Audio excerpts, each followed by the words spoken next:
Hi, thank you so much for joining me today to talk about the Common Application. My name is April Sanders, and I am the Assistant Director of Transfer Admissions and a Transfer Admissions Counselor at Mills College in Oakland, California. Before we get started, I'm going to tell you a little bit about Mills, and then we'll jump right into all about the Common App. Mills College is located again in Oakland, California. We're a very small private liberal arts college, and we grant admissions to women identified and gender non-binary students at the undergraduate level, and we are co-ed at the graduate level. When I say small, I mean very small. We're about 700 undergraduate students, about 450 graduate students. So average class size is anywhere from 12 to 15. Our student to faculty ratio is about 8:1. So you can really expect one-on-one experience with faculty, having faculty know your name, knowing the names of everyone in your class. So if that's of interest to you, definitely feel free to reach out to admission@mills.edu. Alrighty, so we will continue on. Common App.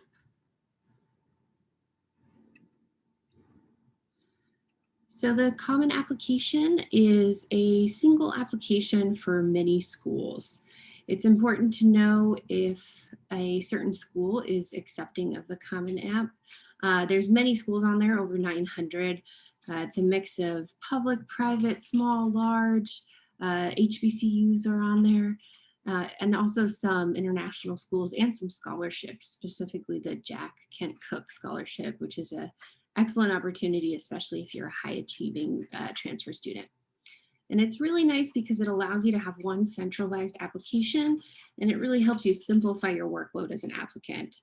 So if you plan on applying to a couple different schools that use the Common App is really going to offer you a simpler way to apply to multiple schools through one main application source. So how it works, you're going to create an account on commonapp.org. The most important thing here is that you're selecting that you're a transfer student. First year and transfer students have two different views for this application. So transfer students going to be really important in making sure that you're being asked the right questions, you're submitting the right application, and that the school that you're applying to is going to be able to identify you as a transfer student as opposed to a first year student. Also, you want to make sure that you use an email that you check regularly. This is really important because all these great notifications that Common App will send you, as well as notifications that a school will send you, will be sent to your email. So it's really important that you are using an email that is professional, but also you're checking regularly. Your second kind of most important step is to add programs. The Common App refers to colleges as programs. So when we say add program, it means you're adding the schools that you want to apply to, and that would be through the add program tab. And I have all these different things linked here because I'm going to go ahead and show you my sample or kind of example application. And we'll kind of go and click through what that looks like together.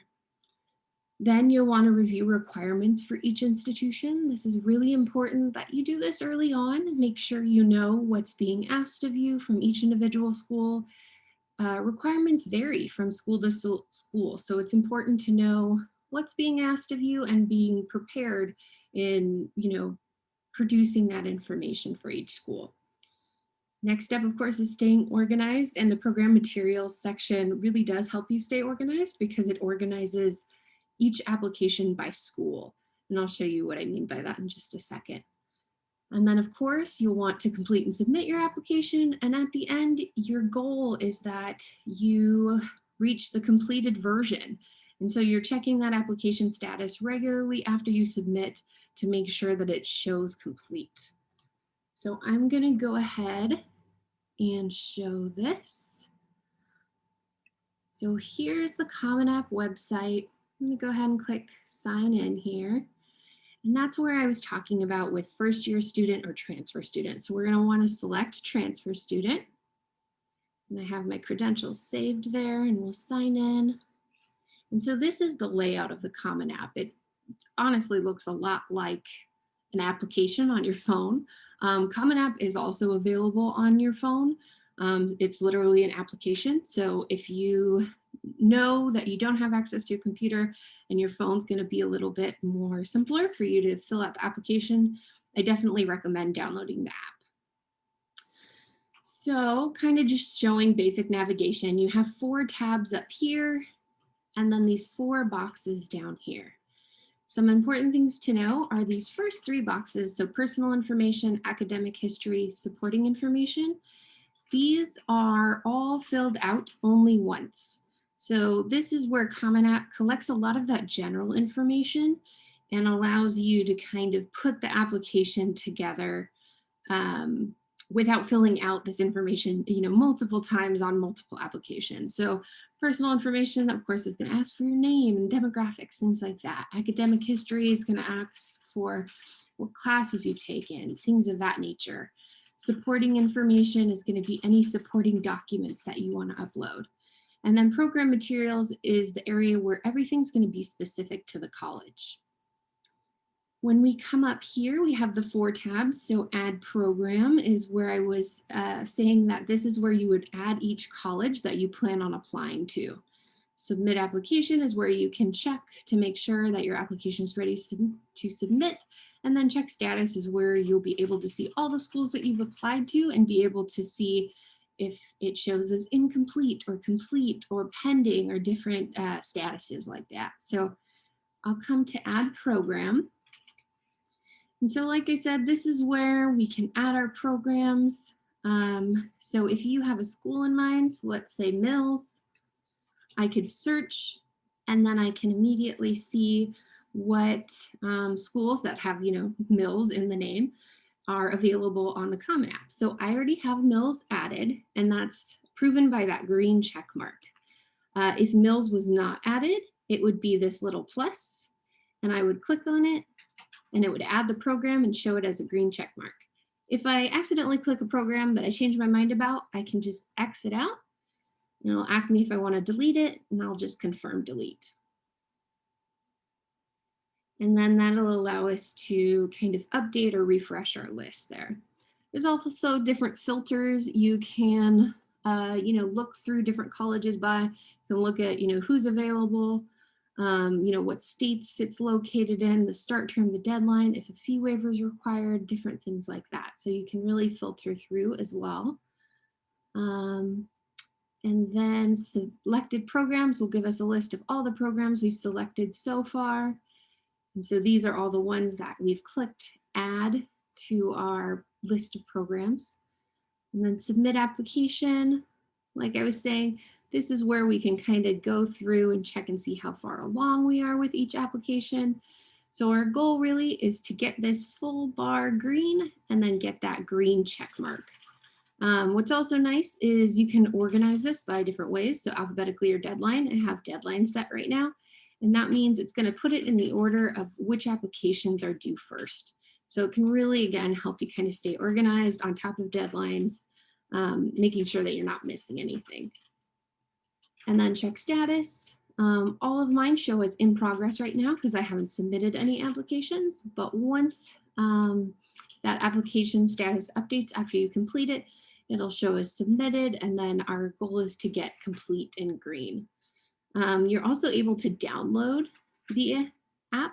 So that's kind of nice because you get to see the full culminated application that Common App submits to the school. So you kind of get to see how all that information is pulled together and sent to the school.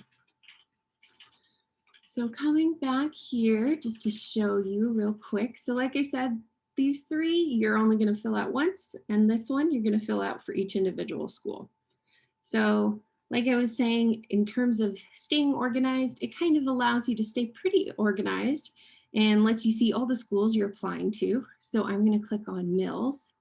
And this is only going to have Mills specific information, the questions that Mills asks, the documents that Mills needs, recommendation letters that Mills requires. So knowing that you need to do these requirements for each individual college is going to be really important because, again, it's all about making sure that you're prepared for what every school is asking of you. So if we look at questions, there's going to be questions that are totally specific to the Mills College application. We also include in here our essay question at the very bottom.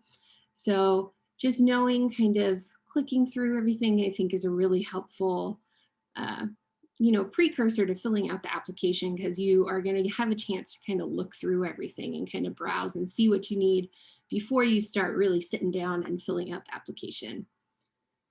Documents, anything that needs to be uploaded, and then recommendations.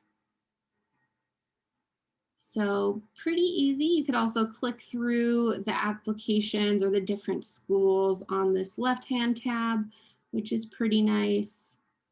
And so the navigation is not too challenging, fortunately. It's pretty straightforward.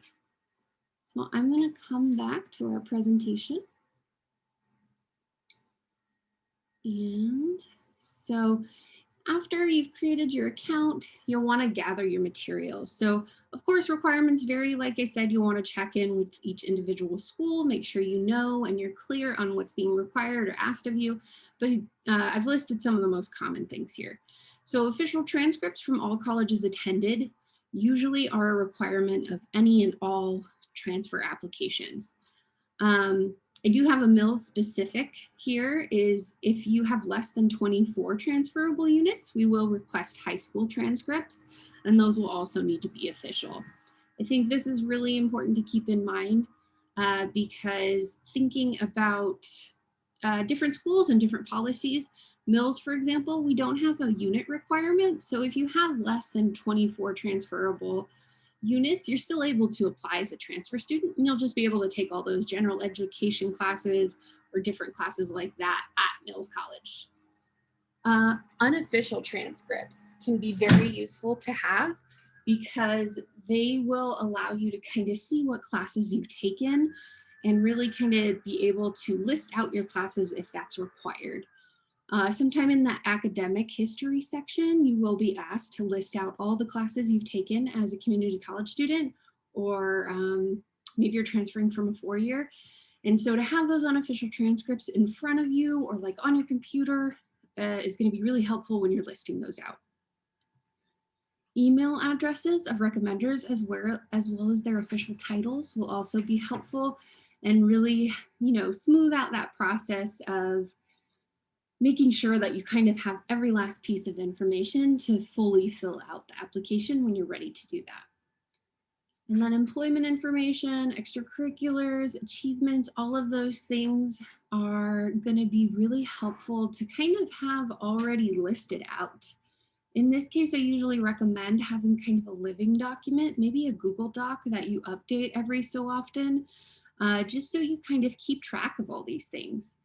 I know sometimes when you, go to fill out something or, go to submit a resume or anything like that, you're kind of scratching your head and you're like, oh, when did I get that scholarship? Or when did I get that promotion? So it's nice to kind of have a running list, even if it's not too detailed, even if it's just dates and titles.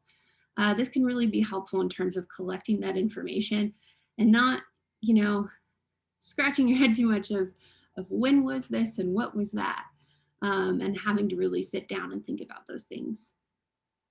And then also a personal statement essay or response to university specific prompts. So of course, the more familiar you are with a school's requirements, the more prepared you can be. But even if you're just kind of working on a general personal statement essay and you have that general essay and then you can continue to shape it to different schools, that can also just be a good stepping stone and a good kind of first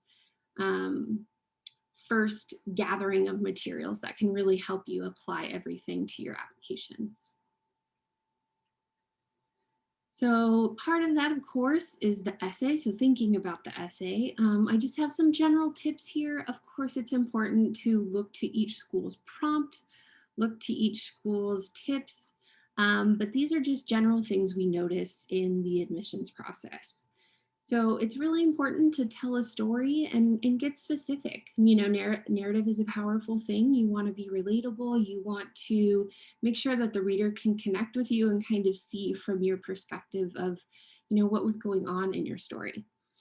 And while it's important to, of course, share a story, you do want to have a balance there. So not only the story itself, but really interpreting and reflecting on what happened. So having that pivotal moment of, maybe where you're writing about a challenge. So thinking about, well, this time was really challenging for me, but I learned and grew in X, Y, and Z ways that really helped me become a better student. Or, kind of reflecting on how and what you learned from a particular story that you're telling. And then, of course, remember that writing is a process. So you want to give yourself time for this. You want to really think about what it is you're writing about. You want to be able to revise multiple times. If you can, you want to let others read it over for you, whether that's a counselor, a faculty member, a tutor at your tutoring center. Having more eyes on something and allowing it to be, well proofread is going to be great, because it's kind of making sure that you're putting the most polished version of yourself forward. And, really not only letting us know the content of the story, but also showing your quality of writing. So new to 2020 is also an addition of a COVID-19 question in the personal information section, and that's about 250 words. So this is a really great way to separate whatever you write in your essay from what maybe has happened to you during COVID-19, just so that doesn't necessarily take over your essay, but also making sure that the school is aware, the school you're applying to is aware of what you've been going through during this time. And then new to 2021 is some schools that maybe don't have a specific prompt listed. They are defaulting to the Common App prompts. So I have the prompts listed there. A school will definitely let you know if they're deferring to the Common App prompts. It'll show the 7 prompts to choose from, and then you'll just choose one to write about. And of course, these are kind of the umbrella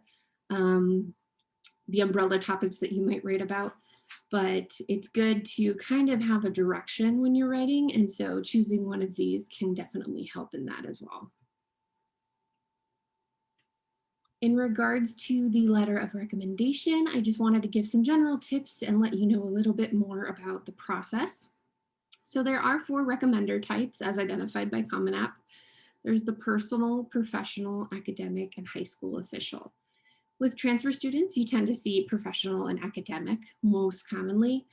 And most schools are really looking for that academic recommender. So maybe a faculty member that you've come to know really well, maybe you've taken a couple classes with them, maybe a counselor you've had a really close relationship with, maybe you even took a class with them, maybe like a college success course or something like that. So the more they can know you in an academic capacity, kind of the more they can vouch for who you are academically, right? A general tip is before inviting. So what I mean by inviting is typing in their email address into the Common App recommender section and pressing send. You ask in a formal manner and communicate a deadline. So, that might be an email. If classes are in person, you might, ask them in person, but ultimately requesting that letter and then letting them know when you'd like that letter to be submitted. General rule of thumb is a minimum of 3 weeks in advance. I would say about a month is a good amount of time to aim for. And also, I think it's important to set this deadline before the actual deadline of the school. So the reason I recommend this is if for some reason something happens with one or all of your letters of recommendation, and maybe they aren't able to get them in by the deadline that you communicated, you still have some time and some cushion there to make sure that these letters will be submitted by the actual application deadline. So if that deadline that you communicate is maybe a month before the deadline of the school, you then have a month to kind of check in with your recommenders, send gentle reminders, let them know that the real deadline is approaching and that they have a little bit of time.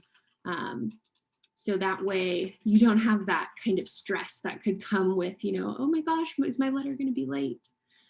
I think it's important to choose someone who knows you well, is of course going to support your application. Maybe you performed really well in their class, and can talk about your academic and or your extracurricular talents.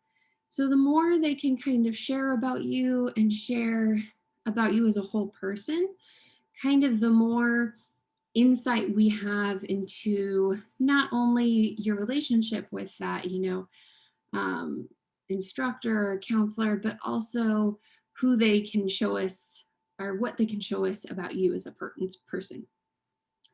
So make sure you support your recommenders. If there's certain information that you would like them to share about you, or maybe they don't know about and you'd like them to highlight, share that with them. Maybe they don't know that you're the captain of the swim team, or maybe they don't know that you're president of PTK. So make sure that maybe extracurricular information is shared with them. And then of course, make sure you keep in touch. If you notice the letter isn't in by that communicated deadline, you can send a gentle reminder email checking in and seeing if there's any way you can support them. And then of course, show your appreciation. So after that letter is submitted, make sure you're saying thank you.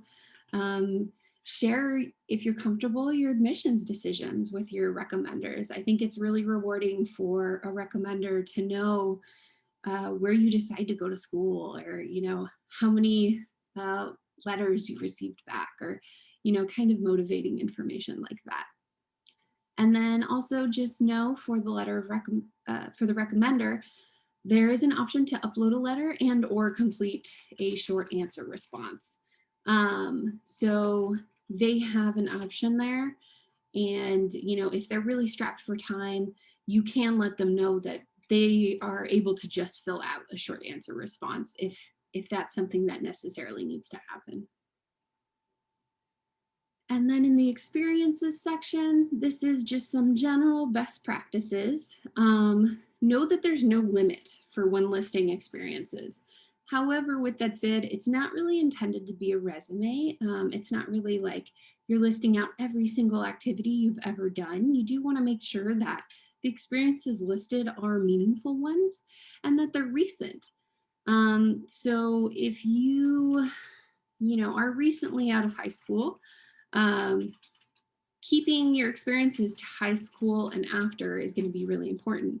If you've been out of high school, for 10, 20, 30 years, it'll be helpful for us to know what you've been doing in that interim time. So, what jobs have you held? What internship or volunteer positions have you held? If something you've been doing has been ongoing, so maybe you've been doing it for 10 years, 20 years, that's absolutely something you want to list. It's just more of those activities that maybe you did a beach cleanup 15 years ago that might not be as relevant as something that you're doing right now. It's also okay to say not applicable for certain fields. So if you have a family responsibility, maybe you've claimed guardianship of your siblings, or maybe you take care of your grandmother, you won't have an organizational name, right? It's your family and it's something you're doing as a family responsibility.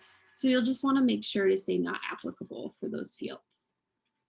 And then the experience description does have a 600 character limit. So that means every letter and every space is counted there.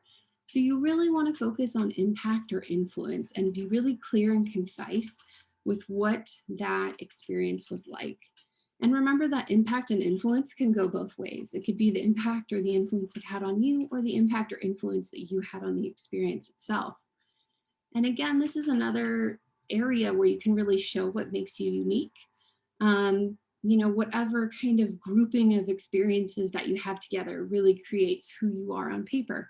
So it's a good opportunity to, again, kind of give an admissions committee some insight into who you are, not only as a student, but who you are outside of being a student. Alrighty, so general tips, make sure you pay close attention to dates and deadlines. Time can get away from you sometimes. Use the Common App's, notifications. As you saw, deadlines are posted on the General Common App website in, a couple different ways. But, if it helps to have a planner, if it helps to put things in your phone as reminders, make sure you're kind of doing everything you can to be on top of those dates and deadlines. Make sure you proofread and review not only your essay, but your full application carefully before submitting. Um, Unfortunately, we've seen situations where students are, writing such a strong essay, and then at the end of the essay, they forgot to switch out the school names, or just small little errors like that.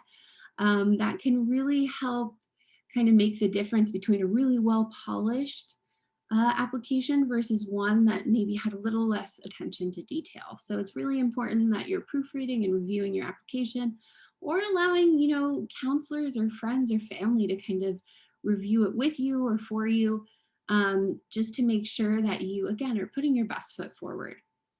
The goal, of course, are those green check marks. So making sure that every section is completed, every section is, fully done to your best ability. And then that way you can move on to fully being able to submit. Remember that program materials must be completed for every college. So if you are applying to the school, you need to fulfill all the requirements of that school. Of course, make sure you're reviewing notifications regularly. As you saw on the Common Apps website, there's like a little notification bell at the top right corner, but also just making sure, again, you're checking that email regularly, and you're making sure that if Common App's kind of sending you reminders about anything, you're on top of all that as well. And then checking in to make sure your application status reads complete when you do submit. It's that final status that all materials have been received. And it's kind of when Common App passes off your application fully to the school. So if any other materials are requested, it'll most likely be directly from the school. And then fee waivers, I include this just because it's important to either A, if you're comfortable and you know a school tends to offer fee waivers, reaching out to the admissions department and requesting those. Mills, for example, we're happy to give a fee waiver to any student that requests one. We don't need proof of anything. We'll just happily waive your application fee or offer you the fee waiver code. For if you want to kind of request fee waivers across the board, across all of your applications, there's also going to be a space in the Common Application where you can request that. And it'll have you say whether or not you think you're eligible, and then check some following boxes expressing why you may be eligible. So that might be you are Pell Grant eligible, or different things like that.